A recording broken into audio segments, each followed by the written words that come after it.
welcome back to another episode of Power Rangers Lore. Today we'll be discussing none other than Ashley Hammond, the Yellow Turbo Ranger who would eventually become the Yellow Space Ranger.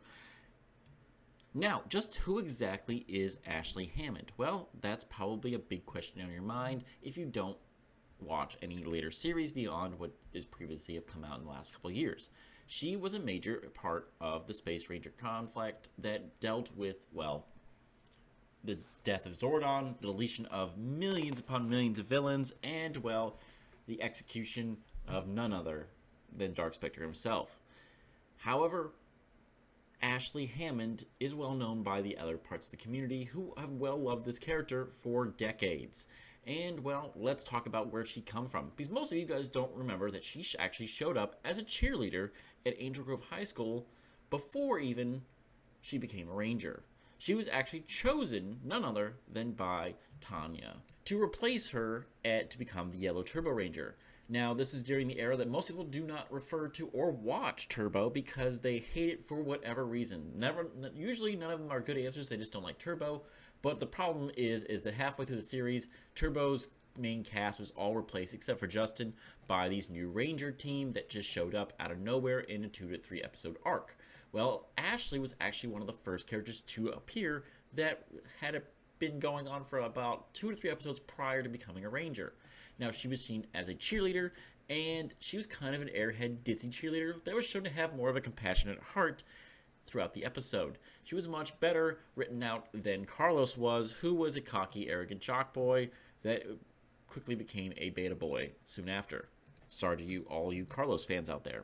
Now, what did she do to gain the interest of Tanya? Well, she was seen helping terrified citizens of Angel Grove get to safety during one of Divatox's attacks on Earth, and mainly on Angel Grove City because, well, that's most where all attacks happened.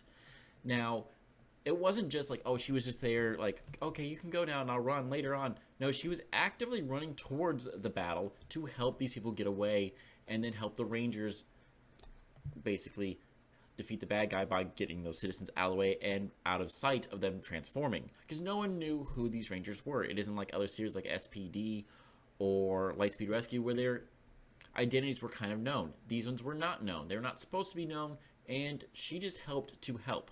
Now, she was chosen by Tanya to take her place as she was leaving to go on with her life, to go to college and accept herself there. And she would take over the control of the Dune Star Turbo Zord, later be renamed and later gain access to the Star Racer Rescue Zord. Now, she would work with the team, have to learn how to be a ranger for a little bit, learn from Justin, kind of got confused by the fact that Justin is a small child, but has the brains of a much bigger brain than everyone else in that team, apparently. But he was still a kid. Now, she had no real love interest going on here, and she didn't really have any major storylines that were really developing through this. It was kind of like they were setting up for something more, but we didn't know that when we were watching Turbos. They kind of had some other connections here. She came close to none other than Cassie herself. Carlos and TJ were played out there, though Carlos in the beginning kind of had a crush on Ashley. It was quickly put aside. There were some early fights between Cassie and, well, Ashley herself, as they were fighting over like little things, little petty things, over shopping and the like, but in the end they became friends. Now, it was not really pushed on any place else that she had any other connections, and her cheerleading career kind of disappeared soon after. And full rightly so, she put it aside as she was forced to deal with the bigger threat, Divatox. Now, things would change again when, well, the power chamber was destroyed by Divatox by a bomb, which they can't do anymore because, well, 9/11. And then the original mentor, Zordon, is captured by evil forces, though in truth, Ashley and the 3 other new recruits, TJ, Carlos, and Cassie, altogether 4, never really met Zordon. And, well, they were forced to go and deal with this major threat, but they had no powers. They lost them all as they basically lost their power chamber, their connection to the morphing grid. Now they had to go after him, and that means going into space. They had no way to do so except for a space shuttle brought to you by NASDA. NASADA. And that's NASA, which is kind of the representation of NASA, but they put DA after it, so I don't exactly remember what it all stands for. And in my quick research, it doesn't really have anything that stands for, just NASA, space program. What they were powerless, and they still chased after Earth, leaving their friends and family behind. They didn't really tell anybody either, and Ashley, as far as we were aware, didn't really have a really big connection with her mom and dad. She did have a connection with her grandma, though. Now, it was in space that her actual character started to develop more, as she met Andros, the Red Space Ranger, on the Astromega ship, and she was given the new powers of the Yellow Space Ranger, and later command of the Mega V4 Saucer Zord. Now, when they returned to Earth, she would enjoy showing Andros her hometown, and she discovered that he has telekinesis and the like. They came to deeper understanding, and well, she flirted a lot. Most of it went over Andros' head because he didn't really understand what was going on.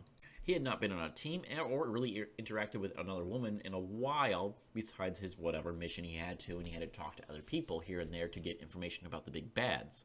She even at one point tried to convince him that, well, if she taught him billiards, which is pool, if you didn't know that that he would teach her how to use telekinesis. And he basically said, oh yeah, anyone can learn it. Well, she claimed she kept getting distracted during the lessons and thus never really panned out on it. I don't think it was fully like something she could easily do. It's more like it was more of a racial thing because he's not human technically. He's from KO-35. And while they look human, they're not fully human. There's a genetic difference there. So I don't think that was ever going to happen. I think he thought it was actually a lesson, but in truth, she was just trying to get close to him. Now, it was on her birthday that the monster known as Body Switcher managed to make Astronema look like Ashley and vice versa. Now, this was a complication. This is where Astronema starts learning about the team and taking them out one by one. Ashley, disguised as Astronema, confused her crew and escaped by that because, well, her crew's full of morons. Well, one main moron.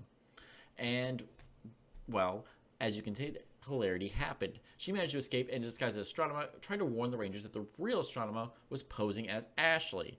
Now, people were like, that seems weird. Andros got her morpher and then wanted to, figure out who was the real Ashley, but he didn't gain an idea, knowing only him and a fellow Rangers would be able to act the morphers. He uses this to his advantage and gave Ashley her morpher back.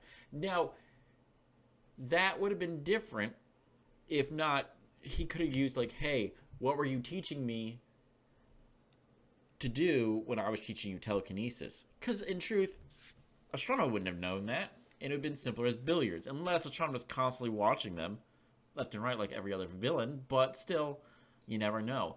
I felt like that was a little cop-out there, oh yeah, this only works for DNA matches, which it does, but if he would have chose wrong, he would have got her morpher destroyed, and then also, if, think about this. If he would have said that, it was a time that actually mattered to him, he could have hit into Ashley's heart a little bit harder. Now, this would go back and forth, and they would share a bunch of different stories together from then on out. However, nothing would really come to be known about their relationship after the fact. There was nothing going on. There was no dates or really anything, though she did show interest, and her and Cassie did snicker and giggle after the fact with Andros, but Andros never really seemed to notice what was going on. He had a lot more things going on, such as running off to fight the main villains by himself, or fight off a few other bounty hunters alike, or dealing with his sister actually being Astronema the entire time. So to say that his mind was not distracted was a lie. He was fully distracted, not by Ashley and her beauty, or her raging good looks, or anything else that she was throwing at him to flirts, as well as her intelligence and, her just show of interest in him. He failed to notice all of that as he was too busy being protag. Nothing was ever actually done, though, about that. Even when they had to deal with the Psycho Rangers and the like, there wasn't any major episodes where Ashley got hurt and Andros went on a rage to deal with the main villain who hurt her. Now, that was kind of it. As far as we know, they never really got together, and Andros went back to deal with his sister time. So, that is the way that is. However, the story is not done there, as they were returned back in Lost Galaxy as Space Rangers with the return of, the Psycho Rangers. Probably the best villain group of villains out there. They were the Psycho Rangers hell-bent on destroying their color in Power Ranger form. So the Yellow Psycho Ranger was the one who went after Ashley and, someone else on the other team, none other than Maya, the Lost Galaxy Yellow Ranger, or the Yellow Galaxy Ranger. However, Psycho Ranger Yellow did not last long, and most of the other Rangers were defeated within an episode or two.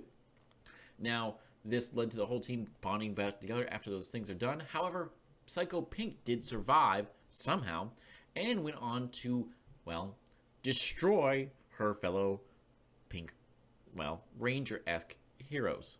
Kendrick Morgan and, Cassie were forced to deal with her, and Kendrick lost her life, sacrificing herself to stop Psycho Ranger's master plan on absorbing their powers and, going God mode, essentially. Now, Cassie did survive, but she was heavily hurt in near death almost that, nearly cost their lives and affected both teams deeply.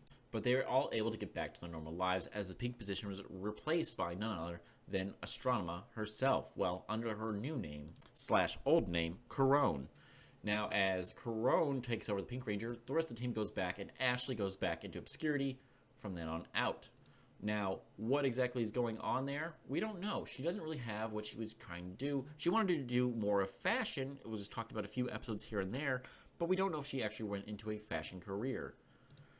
Other than that, she was mentioned a few seasons after in Wild Force, Dino Thunder, Megaforce, Super Megaforce, and Beast Morphers with episodes showing them all. She did appear in Super Megaforce fighting against the Space Ranger invasion, Space Alien invasion, with the Space Rangers showing up along with every other team in known existence. Now, the main thing that was talked about again is when they showed up in Once and Always a Ranger, where she was captured by Slizzard and, Minotaur. She didn't really do anything. She was just shown there in her basically action figure form, and then would later redeem herself once again in Cosmic Fury. Though technically Cosmic Fury is set after Once and Always a Ranger. No, sorry, before Once and Always a Ranger, so kind of got that in confusion there. So first appearing in Cosmic Fury as her Megazord battle there, and then showing up in Once and Always Ranger being attacked. Now, again, there's still no real idea of what she was doing, but you could probably figure out that she had some connection to the fashion industry in some parts. Now, her dream was always to become a fashion designer, but again, she probably didn't have the heart to do some of the stuff you have to do in that fashion world. She's very sweet, kind-hearted, and a caring member altogether. She's compared to as a tomboy. Now, she's also clumsy and optimistic, and when you go into the fashion design, a lot of those things are lost because it comes to be a cutthroat business, type deals going on. You can watch a lot of different movies and, just look at a few other TV shows that had to do with that. Now, overall, her character was great, and I loved it, but she could have had a much bigger storyline going on, but they didn't go on there because, they were still focused on the replacement in Turbo, and then the main storyline had to do a lot with Andrew and his sister, and the return of, a lot of different villains from the past, as well as Dark Spectre himself and his plots. So that ended up there. So that ends up being the entire story of Yellow Turbo Ranger right then and there.